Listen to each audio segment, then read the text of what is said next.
I was born in Minneapolis, Minnesota, and was raised in a small suburb called St. Louis Park, made famous by the brothers Ethan and Joel Coen in their movie A Serious Man, which was set in our neighborhood. Senator Al Franken, the Coen brothers, the Harvard political philosopher Michael J. Sandel, the political scientist Norman Ornstein, the longtime NFL football coach Mark Trestman, and I all grew up in and around that little suburb within a few years of one another, and it surely had a big impact on all of us. In my case, it bred a deep optimism about America and the notion that we really can act collectively for the common good. In 1971, the year I graduated from high school, Time magazine had a cover featuring then Minnesota Governor Wendell Anderson holding up a fish he had just caught under the headline, "The Good Life in Minnesota." It was all about the state that works, when the senators from your childhood were the Democrats Hubert Humphrey, Walter Mondale, and Eugene McCarthy. Your congressmen were the moderate Republicans Clark McGregor and Bill Frenzel, and the leading corporations in your state, Dayton's, Target, General Mills, and 3M, were pioneers in corporate social responsibility and believed that it was part of their mission to help build things like the Tyrone Guthrie Theater. You wound up with a very deep conviction that politics really can work and that there is a viable political center in American life. I attended public schools with the same group of kids from kindergarten through 12th grade. In those days in Minnesota, private schools were for kids in trouble. Private school was pretty much unheard of for middle-class St. Louis Park kids, and pretty much everyone was middle class. My mom enlisted in the U.S. Navy in World War II, and my parents actually bought our home thanks to the loan she got through the GI Bill. My dad, who never went to college, was vice president of a company that sold ball bearings. My wife, Ann Bucksbaum, was born in Marshalltown, Iowa, and was raised in Des Moines. To this day, my best friends are still those kids I grew up with in St. Louis Park, and I still carry around a mental image, no doubt idealized, of Minnesota that anchors and informs a lot of my political choices. No matter where I go, London, Beirut, Jerusalem, Washington, Beijing, or Bangalore, I'm always looking to rediscover that land of 10,000 lakes where politics actually work to make people's lives better, not pull them apart.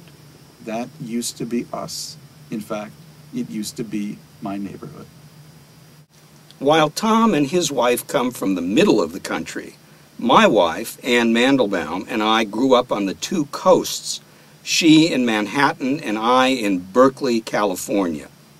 My father was a professor of anthropology at the University of California, and my mother, after my two siblings and I reached high school age, became a public school teacher and then joined the education faculty at the university that we called simply Cal.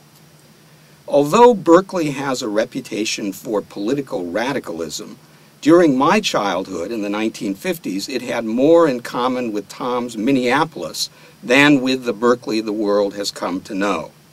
It was more a slice of middle America than a hotbed of revolution.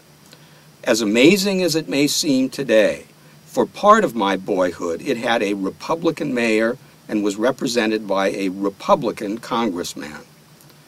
One episode from those years is particularly relevant to this book.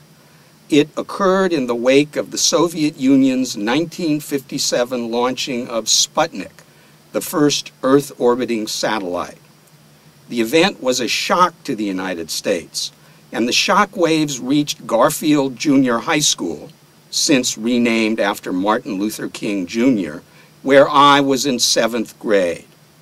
The entire student body was summoned to an assembly at which the principal solemnly informed us that in the future we all would have to study harder and that mathematics and science would be crucial. Given my parents' commitment to education, I did not need to be told that school and studying were important. But I was impressed by the gravity of the moment. I understood that the United States faced a national challenge and that everyone would have to contribute to meeting it. I did not doubt that America and Americans would meet it. There is no going back to the 1950s, and there are many reasons to be glad that that is so. but the kind of seriousness the country was capable of then is just as necessary now.